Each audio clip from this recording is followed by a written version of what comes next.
खुलुमबाय स्टुडियाव दं आं भाग्यश्री बसुमतारी जिथि दुवार दख'रा दुलाराय बर' फरायसा आफादनि खुंगा 8थि रंजालि बैसागु फोरबो फालिथाय लोगोसे हाथिसा दादगारि बर' हारिमु आफादनि खुंगा 4थि रंजालि बैसागु फालिथाय खुंफुंदों।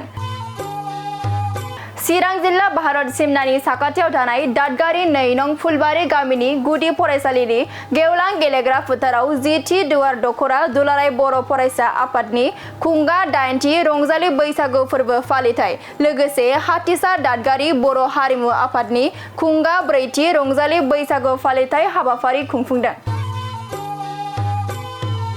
फुंबिलिनि हाबाफारि बायदियै बैसागु फोरबोनि लांगोनाखौ बेखेवना होयो हाथिसार प्राइमारि गावबुरा आफादनि आफादगिरि बिनय बसुमतारी बिथाङा। लोगोसे बे हाबाफारियावनो फुंबिलिनि आरज गाबनाय आफादनि फिरफिला बिरहोनाय लोगोसे बैसागु फालिथायनि फिरफिला बिरहोनाय मुंख्लंफोरनो बिबार बावनाय लांदां बैसागु बेखेवनाय हाबाफारि रंजालि बैसागुनि देरसिनफोरखौ मान बावनाय बैसागु हानजा मोसानाय बादायनाय जोबथा हाबाफारि बायदियै बान्था राननाय हाबाफारिया मेहेरगोनाङै मावफुंजायो। आरो बे हाबाफारियाव आलासि महरै एम रनजित बसुमतारी बारग' लेङाइ गाहाय मावफुं सोद्रोमा खाम्फा बरगयारी लोगोसे गोबां दैदेनगिरिफोरा बाहागो लादों। बैसागु बर'फोरनि बैसागु फालिनाया गोबां सोलायबोबाय साबसिननिफ्राय साबसिन जागासिनो दङ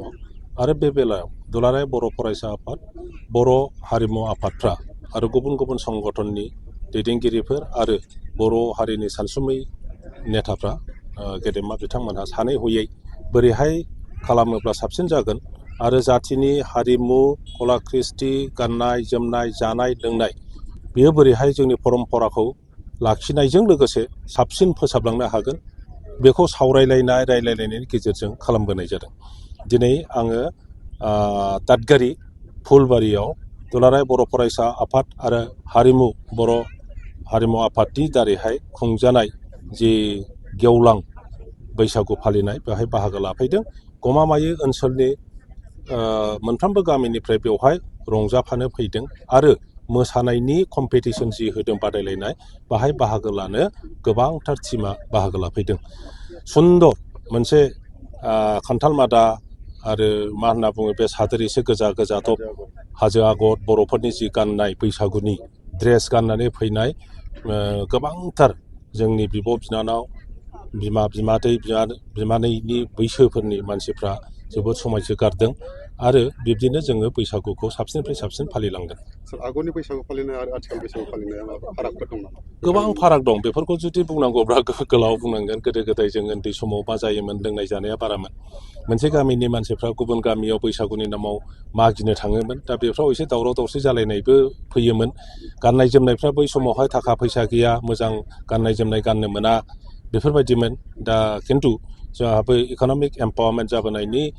जों लोगोसे जोंनि परम्परानि प्रति जोङो सेथना फैनायनि उनावहाय गाननाय जोमनाय जानाय लोंनाय जोंनि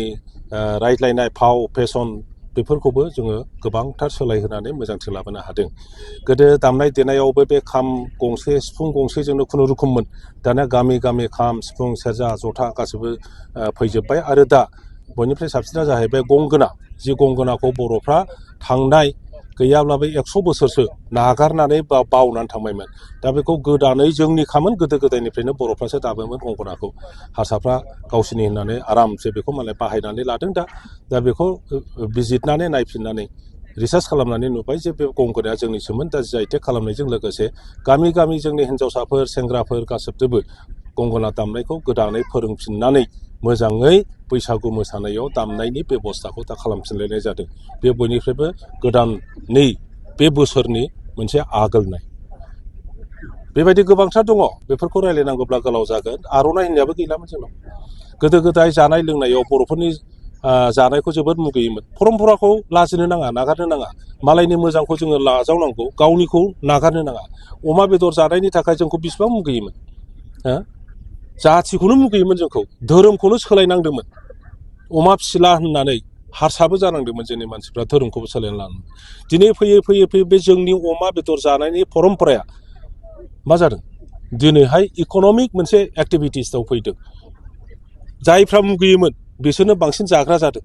जायफ्रा अमा फिसिनायखौ बन्द' खालामनो होयोमोन बिसोरबो दिनै अमा फिसिग्रा जाफिनदों। दा बे परम्परा जोंनि बर'फोरनि बेफोरखौ नागारनो नाङा जोंनि जानायखौ जायफ्रा मुगैयोमोन नों दिनै नायदो गुवाहाटीनिफ्राय नायनानै शिलं दिल्ली नोङो मा होनो सिक्किम दार्जिलिं आरो हाइवे जेसेबां धाबाफोर दङ बर'नि खाना नङा होमबा बाजै हटेलनिफ्राय लानानै गोबां हटेल दिनै गोदान ओंख्रि ओंखारदों बेवहाय जोंनि साम' जानाय अनला ओंख्रि जानाय बायदिसिना जानाय बे कुजिनफोरखौ जोङो इन्ट्रडिउस खालामदों दा बयबो जाथियानो बर'फोरनि खानायानो गुबुन जाथिनि खानानिफ्राय साबसिन होननानै सिक्रिति होदों आरो बर' हटेलावसो हाबो दा बिब्दिनो जोंनि परम्पराखौ गारनो नाङा जौ बिदै जौ गोराननि खोथा बुङोब्ला गोबाङा गाज्रि मोननो हागौ बेबो जोंनि परम्परा बे जाहैबाय जोंनि ट्रेडिसनेल नलेज ट्रेडिसनेल टेक्न'लजि जौ बानायनो जुदि सोरबा मारवारि हिन्जावफ्रा रोंनायमोन सोरबा बिहारि हिन्जावफ्रा रोंनायमोन अब्ला बेखौ इन्डास्ट्रि फेक्टरिसिम लांसिगौमोन मालाय दा जोंहा बे परम्पराखौ नागारनो नाङा आं बेखौ बुङाखै जे बयबो जौ लोंनानै फेनांगौ लेथेर फेथेर जानांगौ आं बेखौ बुङाखै मोजाङै डिसिप्लिनै जोङो बेखौ प्रडिउस खालामनांगौ जोंनो बे टेक्न'लजि जोंनि ट्रेडिसनेल टेक्न'लजिखौ जों नागारनो नाङा बेखौ बे टेक्न'लजिखौ आरो साबसिननिफ्राय साबसिन खालामनांगौ आरो प्रडाक्सन खालामनानै बटलिं खालामनानै सारा वर्ल्डआव बेखौ एक्सपर्ट खालामनायनिसो बेब'स्था खालामनांगौ आदसा जोंनि गेजेरावनो माखासे धोरोम सुबुंफोरा जोंनि माहारिनि गेजेरावनो बैसागु फालिनायखौ नुनो मोनो माहारिनि बैसागुआ धोरोमजों सम्पर्क गैया बैसागुआ जाहैबाय जोंनि परम्परा जोंनि बे फेस्टिभेल बे फेस्टिभेला प्रत्येक जाथियावनो थायो आदिबासिफ्रा जेरैहाय बाहा फेस्टिभेल खालामो असमियाफ्रा जेरै बे बैसागुखौनो बिहु खालामो पान्जाबिफ्राबो खालामो मारवारिफ्राबो गाव गावबागाव जाथिहा मोनसे फेस्टिभेल थायो बङालिफ्रा फेस्टिभेल खालामो बिसोरना दुर्गा फुजा कालि फुजा उमुक फुजा बेफोरखौनो बिसोरो फेस्टिभेल बायदि खालामो दा जोंना जाहैबाय नैबे बैसागुआ आलादा नोंनि कालि फुजा दुर्गा फुजा बायदि नङा जोङो बेवहाय सोरबा मोदायखौ फुजिया बेवहाय बाथौआबो फेस्टिभेल खालामो ब्रह्मआबो खालामो ख्रिस्टानाबो खालामो जयगुरुआबो खालामो दा सोरबाफोर जुदि भुल क्रमे धोरोमजों लांनानै जुदि खालामाखै बेसो भुल ओंखायनो आंनि खावलायनाया बेनो बैसागुआ धोरोम गैया जों बे जोंनि जाथिनिसो जाथियाव सोरबा ख्रिस्टान थानो हागौ बौद्धिस्ट थानो हागौ मुस्लिम जानो हागौ सोरबा जयगुरु जानो हागौ सोरबा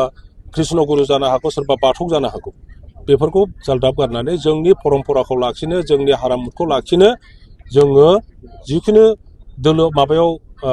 मा होनो धर्मआव थाया मानो बैसागुखौ इन जेनेरेल जाथि हिसाबै फालन खालामनांगौ दिनैहाय जितिदुवा दख'र दुलाराय बर' फरायसा आफाद लोगोसे हाथिसार दादगारि हारिमु आफाद जथायै जोङो नैबे 2 नं फुलबारि गामियाव जोङो बैसागु फोरबो खुंफुंनो लादोंआनो बे हिसाबै जोङो फुंबिलियाव जोङो जे आफादनि फिरफिला बिरहोनाय बेखौ जोङो फोजोबबाय बा जोबनानै थांबाय लोगोसे जे बेखेवगिरि हिसाबै बा जोङो जे जोंनि बैसागु फोरबोखौ जोङो दोरोङारि मोनसे आब्रुथियै लोगोसे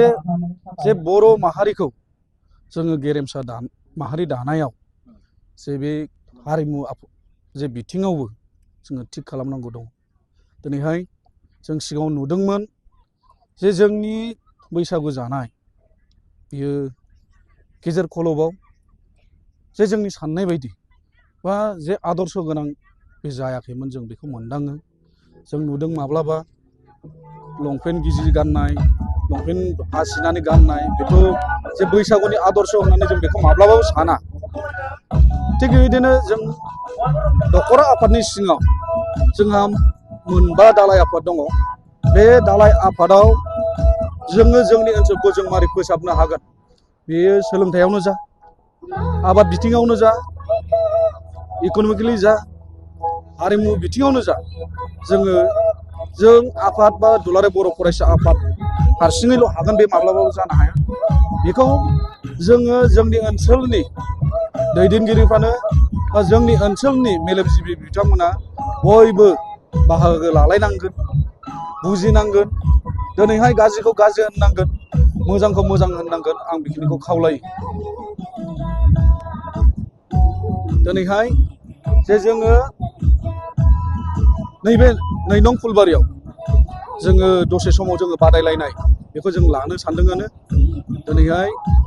जोंनि दालाय आफाद हिसाबै बा 9 जोंहा दालाय आफाद दङ दा मोनबा दालाय आफादनिफ्राय जोङो बाहागो लागोन बेयाव जोङो केसेटजों मोसानाय जानाय नङा बेयो जोंना दोरोङारि जे जोंहा अलरेडि जोङो जि आइ टेग मोनबाय जायखौ जों बुङो बे जोंनि बर' हारिमुआव बा बर' हारिमु हिसाबै जोङो दिनैहाय जों जि आइ टेग मोनखानाय जाय आगजुफोर दं बेखौ जों बाहायनांगोन ओरैहाय खाम सिफुं जथा सेरजा गंगोना थरखा नै बेफोरखौ लानानैनो जोंनि जे दिनैनि हारिमु बादायलायनाय बेयो जागोन बेखौ आङो बुंबाय दिनै जोङो जोंनि हांख्रायनाय लेखा जोङो दिनैहाय गाहाय आलासि महरै जों मोननो हादों जोंनि चिरां जिल्ला दुलाराय बर' फरायसा आफादनि मानाव गेदेर आफादगिरि मुस्रि दिलीप बसुमतारी बिथां लोगोसे जर'खा आलासि हिसाबै मानाव गेदेर बिटिआरनि EM मुस्रि रन्जित बसुमतारी सार लोगोसे जोंनि ओनसोलनिनो बारग' डेपुटि चिफ काम्प बरगयारि सार हिसाबै जोङो मोननो हादों लोगोसे जोंनि जे प्राइज डिस्ट्रिबिउसन थागोन जोङो बादायारिफोरनि थाखाय एसे एनै जोङो मदद होनो थाखाय जोङो आवगायदों दा बेयाव प्राइज डिस्ट्रिबिउसन सेरेमनियाव जोंनि आलासि महरै जोङो लिंहरनानै दोनखादों बेयो जाहैबाय